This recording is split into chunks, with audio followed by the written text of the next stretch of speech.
Yes, the 49ers are open to trading Brandon Aiyuk. We've already discussed this over the course of this week. A lot of people were focused on Deebo Samuel first, but this is my article up on the San Francisco Standard from Wednesday at the NFL Combine, where I talked about the no guarantees mandate from John Lynch. He's talking about a more cost-efficient 49ers era following the 6-11 2024 season. Deebo Samuel's obviously been at the top of the list of interest when it comes to 49ers trade possibilities because he literally requested one, and John Lynch openly said that the 49ers would try to oblige that trade request. But the 49ers did not firmly say no to a Brandon Aiyuk trade possibility, and we already know that there was acrimony last season when the 49ers finally reached the 4-year, $120 million contract extension with Brandon Aiyuk. So moving forward, especially since following that period of acrimony, Brandon Aiyuk didn't play well, and then he tore his ACL. Moving forward, given the context of the 49ers' push for long-term cost efficiency, everything is obviously on the table. Let's take a look at the actual quote from John Lynch that actually came, this is funny enough, it came in response to a question about Brandon Aiyuk. We've talked about this earlier in the week, but I think it's a good time for a reset now, especially since the rumors are blowing up and people don't really understand how the 49ers could potentially even be entertaining this, but I'll explain and we'll delve into the financial nitty-gritty here in a second. But John Lynch said, we've had high cash spend, and at some point you have to recalibrate a bit. You can't just keep pressing the pedal. But I think there's some good that can come out of it. I think we need to get younger. We were the oldest team in football trying to make a run at it last year. I think it's good to constantly try to get younger, and our draft class last year was a great move towards that.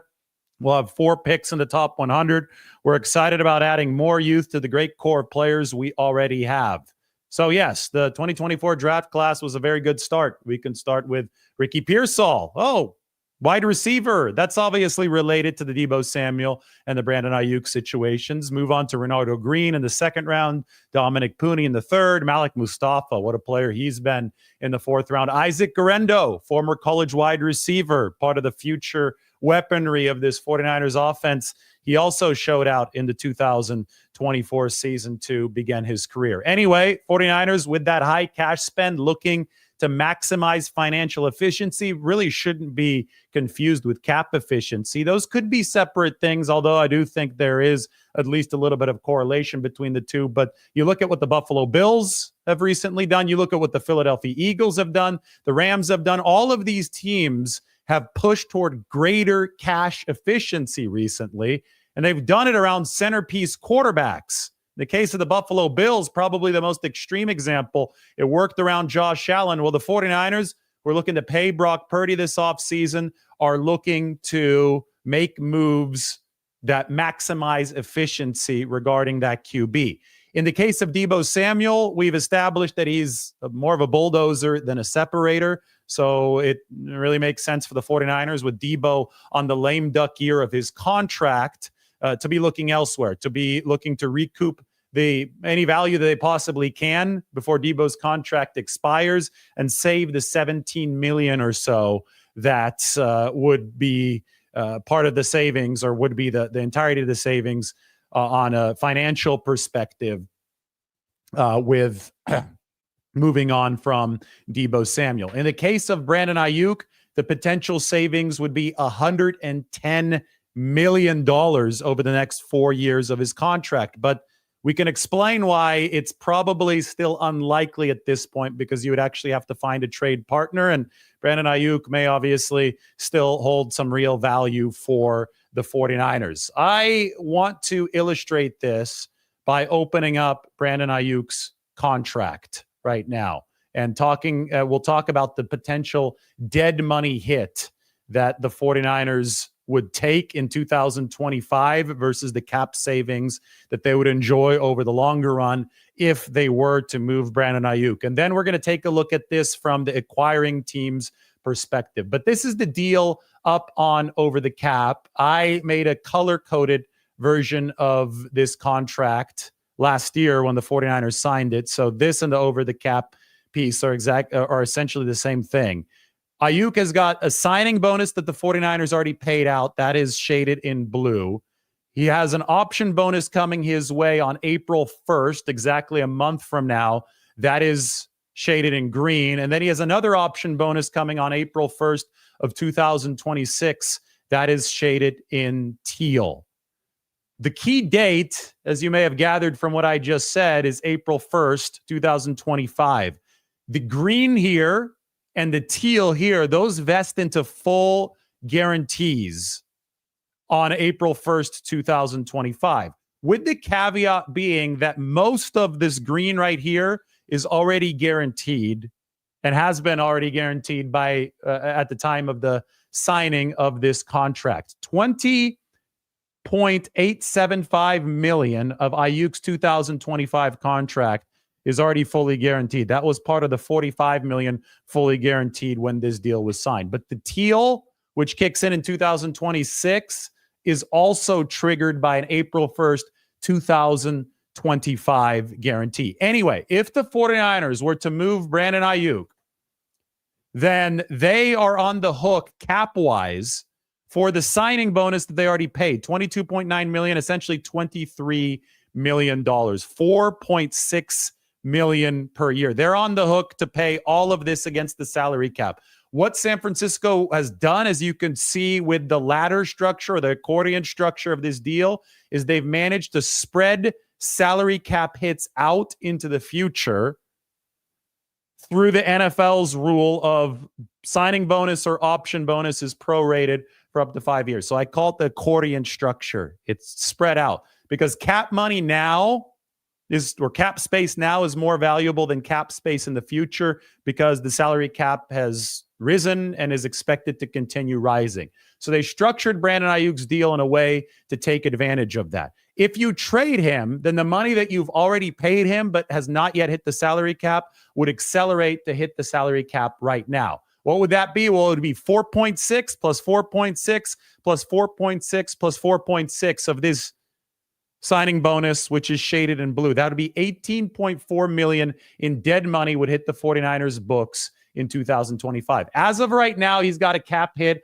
of about $10 million in 2025. So what the 49ers would incur financially is the $18.4 million dead money hit of that signing bonus now, instead of the cap hit of 10 point, whatever it is, $7 million for this 2025 season. So it would cost about $7.6 million extra in 2025 on the cap to trade Brandon Aiyuk, but the 49ers would save the $110 million moving forward into the next 4 years. To illustrate that, this is what would remain of Brandon Aiyuk's deal. This is what an acquiring team would inherit onto their books.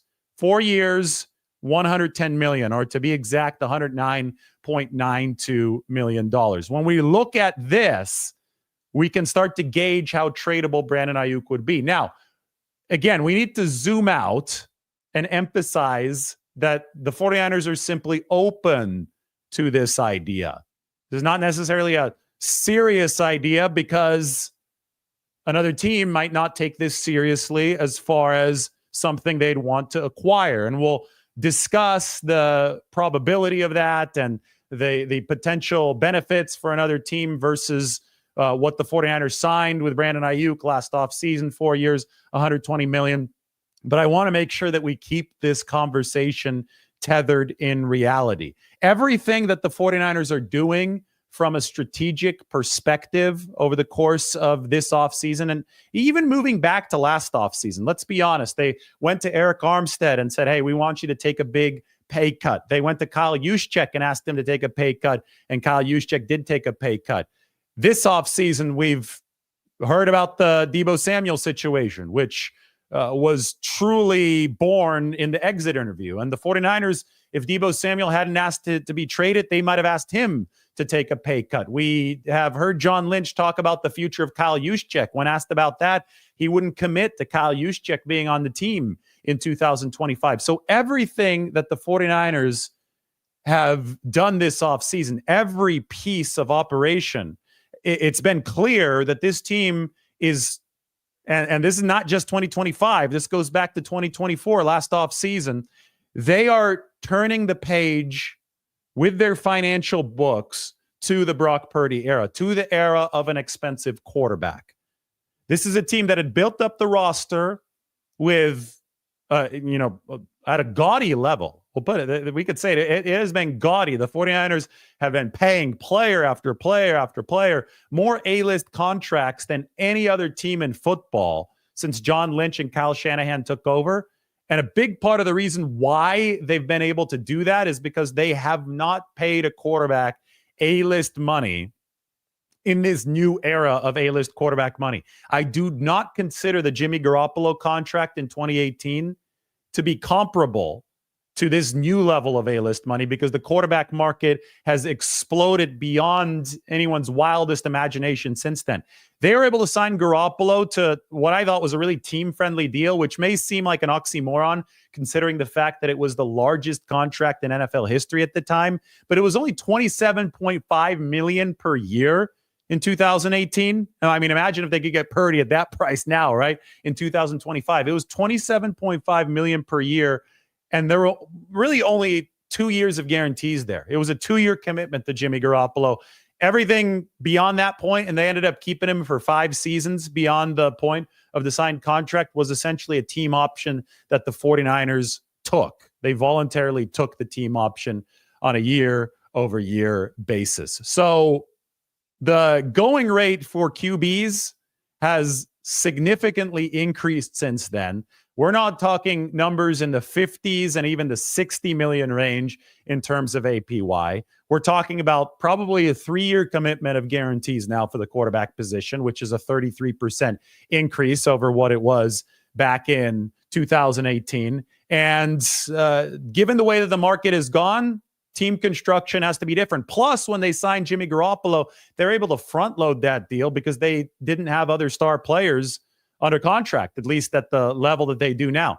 Now we sit here after Jimmy Garoppolo was signed, the 49ers drafted and paid Nick Bosa. They traded for and signed Dee Ford, who obviously has since retired from the NFL. They paid George Kittle. They paid Fred Warner. They paid Deebo Samuel. They paid Brandon Aiyuk. They paid Trent Williams. Kyle Juszczyk has gotten 2 contracts since 2017 with the 49ers, although he did accept the pay cut this past season. I mean, the books have become loaded for the 49ers. So everything that San Francisco has done over the course of the past 2 off seasons, we go back to Armstead and Juszczyk last off season, and we move forward to Javon Hargrave too. That's been more fat trimming for the 49ers. They're going to post June 1st him and see if they can get him back on a cheaper deal, but it doesn't really seem likely. But Javon Hargrave, Deebo Samuel, and now these ideas regarding Brandon Aiyuk that the 49ers have not firmly shut down, that all has to do with the 49ers turning the page to build the roster around a centerpiece that is going to start costing a whole lot more money. And it is absolutely foolish to look at the 49ers maneuverings here and only look at 2025 salary cap impact. I'm seeing this mistake everywhere on the internet. People are like, I don't get it. How are the 49ers thinking about trading Brandon Aiyuk, even though it would be $7.6 million more expensive on the cap this year than if they kept him? And it's like, guys, you can't only think in the 2025 vacuum. You have to consider the long run here. You have to consider the $110 million in savings over future years. And if they believe that Brandon Aiyuk is not going to be the most cost-efficient option, and for cost efficiency, there needs to be production. So if they believe that the acrimony leading up to the deal in 2024, combined with the ACL tear, the ACL and acrimony questions, the 2 A's in this situation, if they believe that that means that Brandon Aiyuk is no longer somebody that's going to give them maximum cost efficiency for the $110 million that he's going to be owed from this point forward. And if they think that the salary, the trade return for him would be something that could help improve their team on a more efficient basis, then it's obviously something the 49ers would be interested in. Again, look at what the Buffalo Bills did around Josh Allen. They chipped Stephon Diggs out, but it wasn't just Diggs. It was everybody was talking about the Bills roster entering this year as one that had been stripped to the bare bones, but they ended up being fine working around their star quarterback. Look at what the Rams have done over the course of the past couple of years. They were even considering moving on from their centerpiece himself, from Matthew Stafford, because they were working on building a robust roster with some of these younger rookie deals. Look at what the Philadelphia Eagles have done to their defense. They've built it up through the draft. And then go and read what John Lynch said at the NFL Combine the other day. You can see that the 49ers are going the way of cost efficiency. The Bills moved on from Stephon Diggs, Gabe Davis, Jordan Poyer, Micah Hyde, Tre'Davious White, Leonard Floyd, who went to the 49ers, Shaq Lawson, Mitch Morse, and Poona Ford. I mean, it was a mass exodus of talent in Buffalo. And then you read what John Lynch said. We've had high cash spend, and at some point you have to recalibrate a bit. You can't just keep pressing the pedal. I think there's some good that can come out of it. I think we need to get younger. They were the oldest team in football trying to make a run at it last year. I think it's good to constantly try to get younger, and our draft class last year was a great move towards that. We'll have 4 picks in the top 100. We're excited about adding more youth to the great core of players that we already have. No, this doesn't necessarily mean that the 49ers are trading Brandon Aiyuk, but it means that they're open to this idea of ruthless cost efficiency. Somebody said, "Oh, David, you're clickbaiting the other day when you said that the 49ers are moving to a more ruthless era of cost efficiency. Why do you have to say that?" I say it because it's true. I say it because we were talking to John Lynch the other day, and he was telling us that.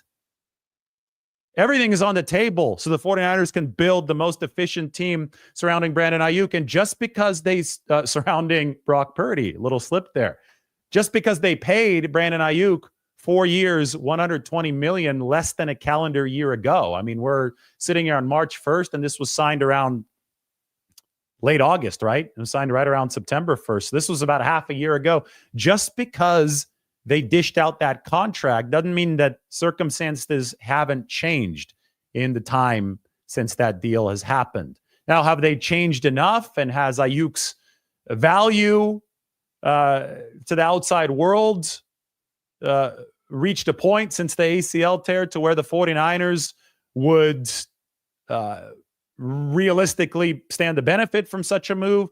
Probably not, which is why we don't expect it to happen at this point. But I think it's still important to illustrate the dynamics behind all of this so that you know how the 49ers are strategically operating in this case. So anyway, let's take a look again at how Brandon Aiyuk's contract works. We'll get this back up on the screen. We can take a look at the full deal here. I want to illustrate some of the points of the contract, some of the inflection points on the deal. The 49ers signed an extension with Aiyuk that was worth 4 years, so 2025, 2026, 2027, and 2028, and $120 million, with $45 million fully guaranteed. The cash that flowed into Aiyuk's bank account last year at the time of signing was the $23 million signing bonus, which is the blue column here. The cap hits to the 49ers were spread out over 5 years, plus a guaranteed base salary of $1.125 million, which is shaded here in orange. All right, all that money the 49ers paid to Aiyuk. He played for them last season. Obviously, he got hurt, so they didn't really get their ROI on the cash spent on Aiyuk in 2024. That really was a theme of the season. I don't think they got their ROI on McCaffrey last year. I don't think they got their ROI on Trent Williams. That all colors the push for cost efficiency that we see from the 49ers moving here into 2025. All right, the 2025 cash flow for Aiyuk, $1.2 million base salary. This is not that part of the cash flow. The blue is not part of the cash flow. That was paid out in 2024. But they're paying out another option bonus, most of which is guaranteed. The $20.875 million of the 2025 compensation for Aiyuk is guaranteed. And the biggest vehicle for that is a $22.855 million option bonus, which you see here in green. So divide that by 5 and you have the cap proration because it stretches out against the cap. That is $4.6 million per year. Then there is a third option bonus that vests into a full guarantee. That is $24.935 million, vests into a full guarantee on April 1st, exactly a month from now. And that's essentially $25 million. So you divide it by $5 million a season will hit. If the 49ers trade Brandon Aiyuk now, before April 1st, it's simple. Everything that is owed to Brandon Aiyuk in the future will be inherited by another team. So it adds up to this. There's $24 million of option bonus or salary. I combined it all into one column that is coming Brandon Ayuk's way. Another team, a potential trade partner, would inherit that, plus $850,000 in bonus money. It would cost about $25 million this year. Next year, more of the same. You saw the staggered bonus structure. Another team would inherit $27 million. The year after that, $28 million. The year after that, $30 million. It adds up to about $110 million over 4 years. The 49ers paid Brandon Aiyuk $120 million over 4 years. So essentially, you'd have another team acquiring Brandon Ayuk's contract at an 8.3% discount. $110 million is 8.3% less than $120 million, which is, or $27.5 million per year is 8.3% less than $30 million. You'd have another team inheriting Brandon Aiyuk and his contract at that price. Is it likely that a team would want to trade for that, considering the fact that Brandon Aiyuk currently is recovering from a torn ACL? Probably not, especially at a price that the 49ers would require compensation-wise to make it worth their while. I don't think it's likely, but I certainly don't think that a team acquiring this for Brandon Aiyuk, I don't think that's an outrageous price. Unlikely, but not outrageous, because we have the ACL question.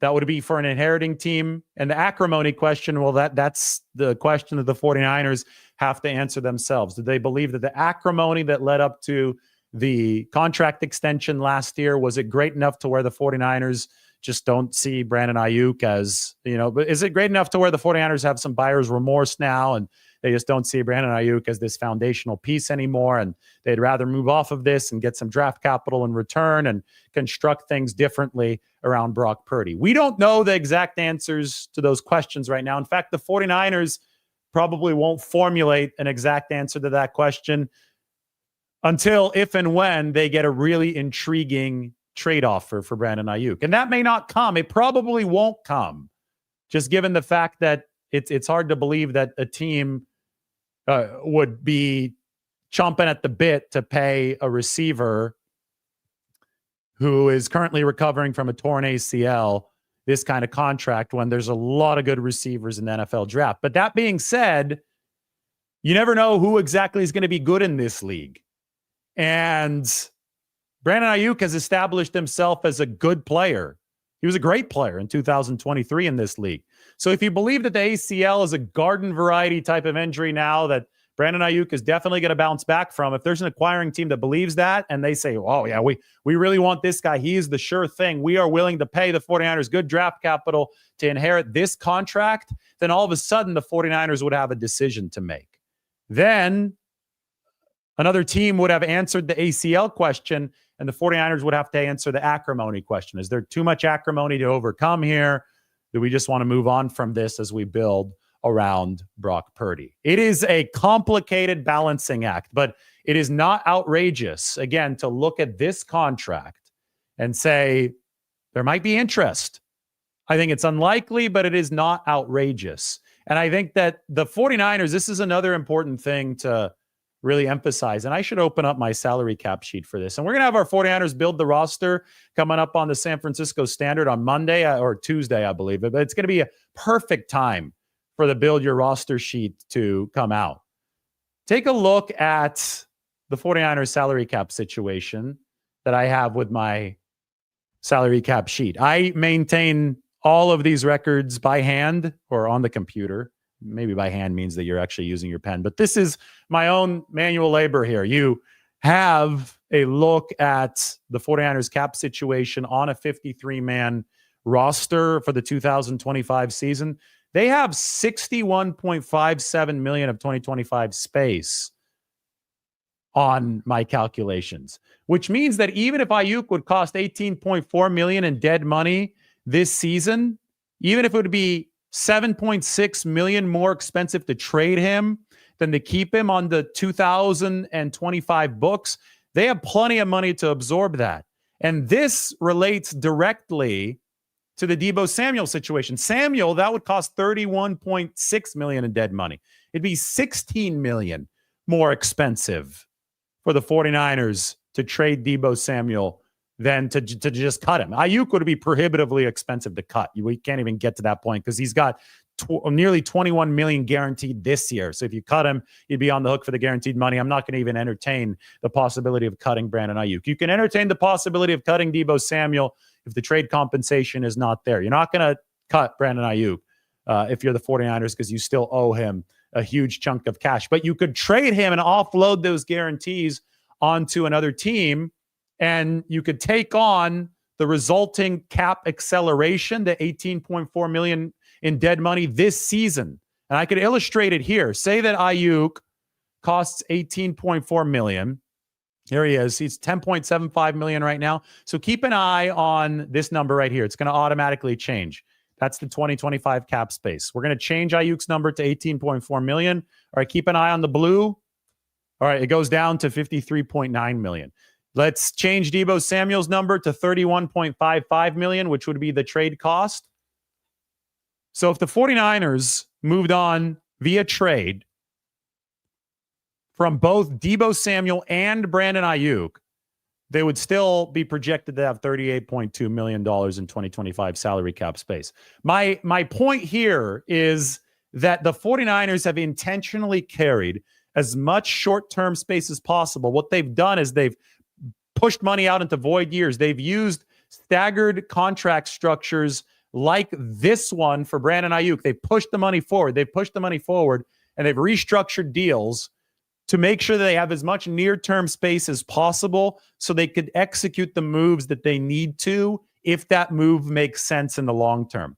So everybody that's focused only on the 2025 cap situation just isn't grasping that there's 17 million in savings for Deebo Samuel if the 49ers move on this offseason in the long run, and that there's potentially $110 million in savings moving on from Brandon Aiyuk because his contract is structured in a way that allows the 49ers to do that. And if you're trying to build a team in the long term around an expensive quarterback at this level, right, at the A-list level of 2025, if you're doing that for the first time as the 49ers, because I don't understand, I don't consider that Jimmy Garoppolo contract in 2018 to be on the scale of the ones that we see today. The quarterback market inflation has been insane. If you're trying to do that for the first time, you are absolutely going to consider every single avenue of cost efficiency that you could find.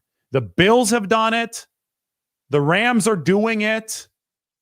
It's happening around the league. The Philadelphia Eagles have done it as well after they paid Jalen Hurts. I mean, these are successful teams that are operating in much the same way.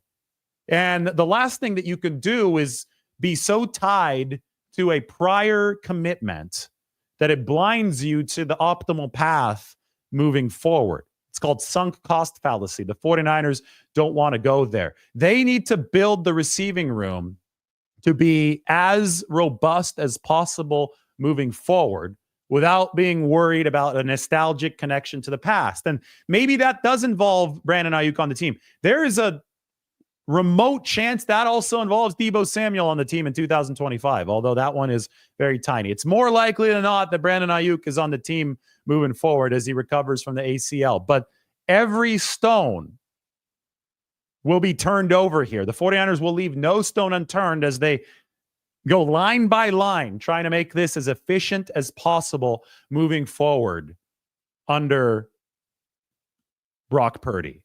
That is the centerpiece. The QB is at the middle of things, and then everything else is built out around that. We can take a look at the yards per route run. Now I'm going to get into the football analytics of everything. But in the yards per route run, in the 2023 version of this had a lot more blue on it. Blue is good. Red is below average. Blue is above average in terms of yards per route run. They had 5 players in the blue in 2023. It was a historically good offense for the 49ers. The offense in 2024 tanked when it came to receiver efficiency and receiver separation. This, in the larger picture, can be viewed through the lens of, well, with Aiyuk hurt for most of the season, with Christian McCaffrey unavailable for most of the season, with Deebo Samuel obviously not playing up to par. This can be viewed through the lens of a receiving core that simply wasn't good enough for the 49ers. The data shows that clearly. They don't have the pass receiving efficiency that they should have had. And it's funny because Brock Purdy still had solid numbers for the 49ers, but the receiving core didn't. Kittle had a great year. Juwan Jennings had a great year. Beyond that, there wasn't much. Ricky Pearsall had a good finish to the season. That colors all of this. There's real belief in Ricky Pearsall and the step that he was able to take over the final 2 weeks. Well, he can pick up a lot of slack, maybe not only for Deebo Samuel, but for Brandon Aiyuk moving forward. But it seems there hadn't been a single show that I've done over the course of the past month where I haven't mentioned that the 49ers finished last in the NFL, like dead last, when it came to average separation at the time of catch or incompletion. Brock Purdy was electric against zone coverage in 2023, and he was still very good in his splits against zone coverage in 2024. But whereas he was very good in his splits against man coverage in 2023, his performance splits against man coverage in 2024 cratered. Why is that? It wasn't Brock Purdy's fault. It was because the receiving core stopped separating. So whenever that kind of performance drop happens, and you can argue statistically that that was the biggest weakness of this 2025 or 2024 49ers team, whenever that kind of performance drop happens, there could be a retooling process. Like, it's on the table. It's, part of it's already in very firm, active discussions. There's a lot of interest, as John Lynch told us, for Deebo Samuel. So that's obviously the most obvious part of the retooling process because he's entering a lame duck year and the 49ers don't want to extend him. But somebody whom the 49ers have recently extended just 6 months ago, given the acrimony behind that, given the ACL tear, the acrimony and ACL questions, Brandon Aiyuk most certainly cannot be disqualified from that discussion, given the intel that we got from John Lynch at the NFL Combine. It all makes sense. Financially, it all makes sense. Ruthless cost efficiency for the 49ers as they build around Brandon Aiyuk. Every single one of the 49ers moves must be examined through the long-term lens. The short-term stuff is not going to cut it. If you want to understand the 49ers strategy over the course of this offseason, short-term thinking is not going to cut it. You look at here, this is me breaking down some of the Brandon Aiyuk contract and how potential trade would work, who would inherit different parts of the deal. You just have to repeat one more time. There was $45 million fully guaranteed in this contract. $23 million of that came through the signing bonus given out last year.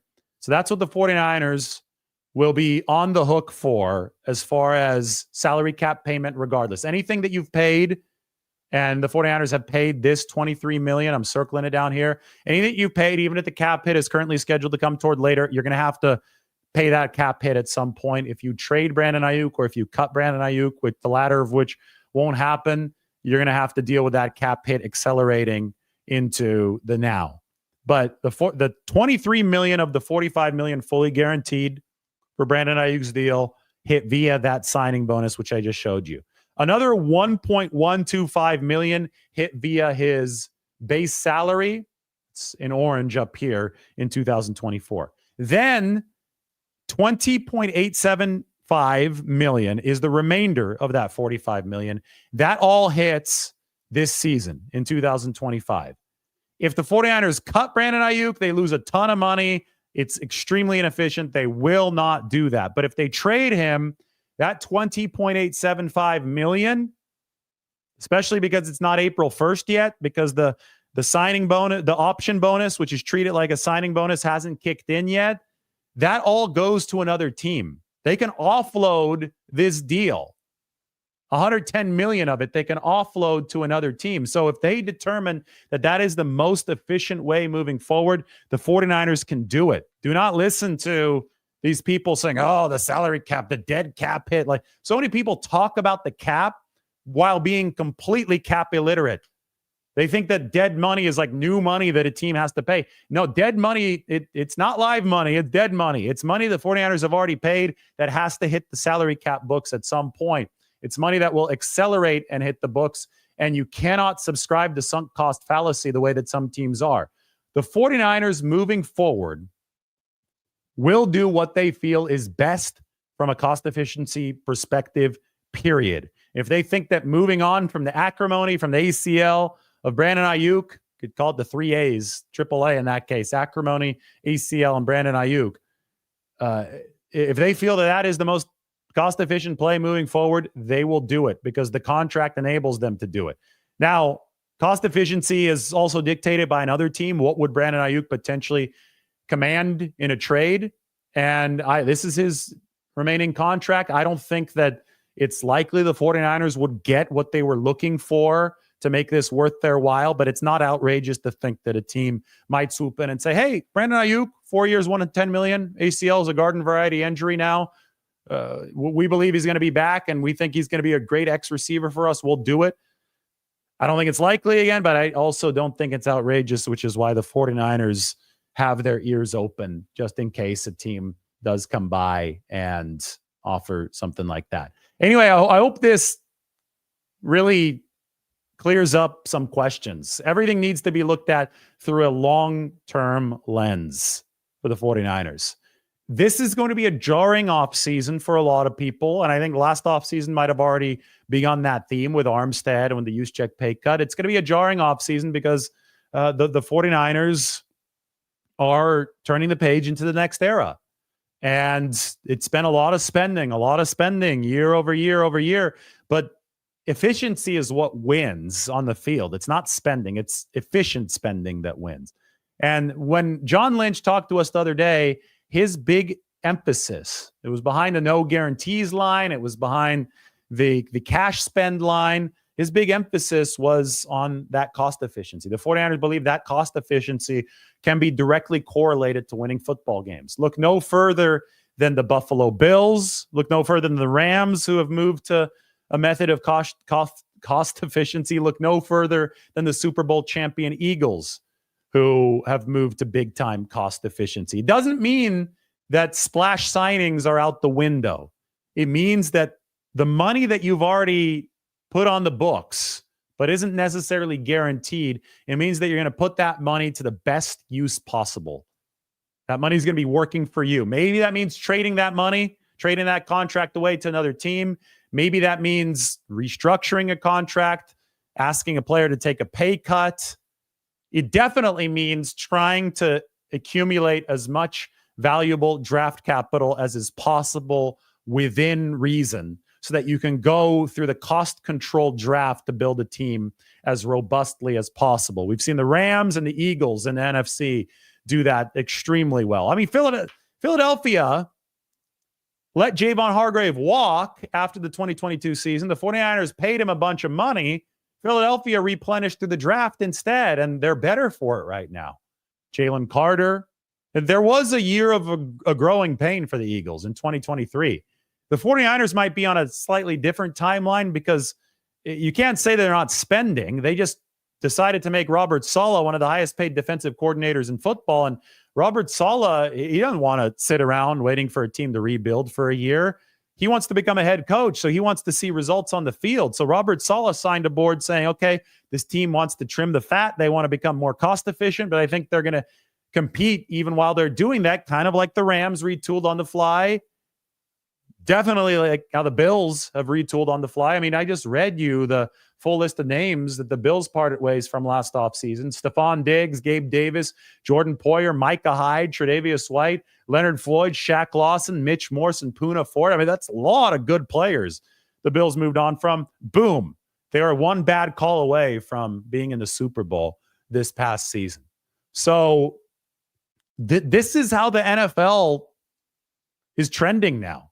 Cost efficiency is what it's all about. And I think it's a natural byproduct of the quarterback position getting so damn expensive that teams are having to make sure that there is not inefficiency at the margins around quarterback.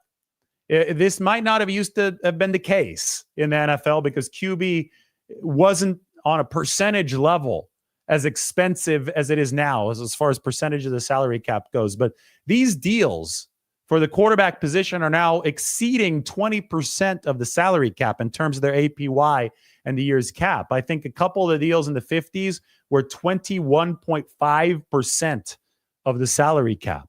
So when you see that, I mean, that's over a fifth of the cap going toward one player. And this is a sport where you got 53 guys plus a practice squad in the building. So the disproportionate expense of the quarterback position has caused teams to go to the ruthless efficiency route. And the 49ers, because they're now going to be joining that QB spending party, as they should, because Brock Purdy is really damn good, the 49ers have to restructure how they're working, pun intended, restructure, right? They have to restructure how they're looking at this roster.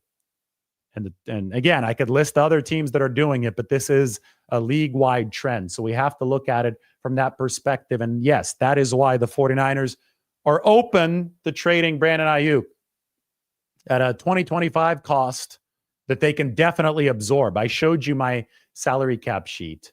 San Francisco has $61.6 million projected on the 2025 cap.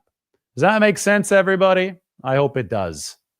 If it doesn't, well, you're out of luck because I'll answer a few questions, but I don't know if I could go through 42 minutes of talking about money like that ever again. Too bad Rocket Money is not sponsoring this show, although they just got a free mention. They were sponsoring last week's shows. I think Rocket Money we need to re-sign Rocket Money for 3x at this point, given a lot of the financial stuff that we're talking about. I'm moving to the comment section. Mike wants me to go to the roster. How did the 49ers replace Debo and Aiyuk? Well, here's another thing. The 49ers reportedly had a deal in place with the Browns last year for Brandon Aiyuk, but Aiyuk didn't want to go to Cleveland. Amari Cooper, a second-round pick, and a fifth-round pick going to San Francisco. So there was plenty of interest in Brandon Aiyuk ahead of the ACL tear, which makes the 4-year, $110 million contract that another team would inherit right now seem not so outrageous. Maybe, especially since the ACL has turned into what some consider more of a garden variety injury. Maybe that would work. But right now that we are where we're at, right? It is not 6 months ago. It's now. But Brandon Aiyuk obviously wouldn't be somebody that goes for as much as the Browns had offered on the trade market. Since we're at where we're at, we have to operate with the new parameters. And assuming that Deebo Samuel and Brandon Aiyuk are both off of this football team in 2025, as unlikely as it is that both of those guys are gone, how would the 49ers replace them? Because they probably wouldn't get a 2 and a 5 back. But maybe part of the line in the sand for the 49ers is that they would have to get that kind of draft capital back to even consider moving on from Brandon Aiyuk. That's how you balance these things, right? You think about how you would replace the guy before you move on from him. You don't pull the trigger on moving on from him unless you have a good avenue to replace him.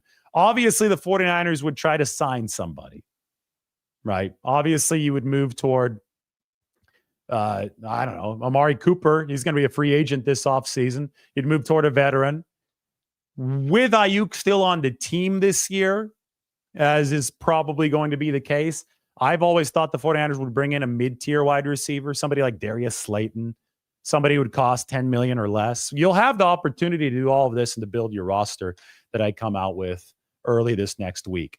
But there's a lot of work that needs to be done in the receiving room, even if Deebo Samuel is the only receiver that San Francisco moves on from. And then obviously you look at the draft, but we cannot discount the fact that Ricky Pearsall finished the season the way that he did, 18 targets over the final 2 games. You know, when we talk about replacing both Aiyuk and Deebo Samuel, we have to go to the yards per route run chart. Aiyuk was only available for part of the season, but still the efficiency was way down. In 2023, he was one of the receivers in the blue. Deebo Samuel was one of the receivers in the blue. The 49ers were really, really damn efficient that year. It was only Kittle and Jennings this past season.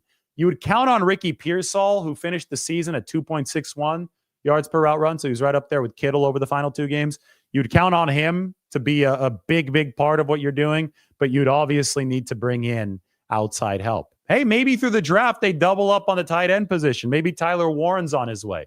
Maybe this offense starts to focus way more on tight end than it does on the outside receiver spot. Maybe the 49ers just go completely old school with the way that they're building the offense and building the team around Brock Purdy. But I'm kidding on some of that. You need a standard X wide receiver. You need somebody who could separate. You need to fix the separation issues that plagued the 2024 season, and you need to fix them quickly because that was what held the 49ers back the most against man coverage. Can Aiyuk pass a physical? It might be tough, but an acquiring team could waive that requirement. They could look at Brandon Aiyuk and say, okay, we're going to examine him. We're going to see where he's at in his ACL recovery. It's not mandatory that a player passes a physical unless the acquiring team says that he needs to pass a physical at a completely healthy level. There could be a trade made that works with the obvious exception and knowledge of Brandon Aiyuk's ACL tear and the recovery that's happening right now.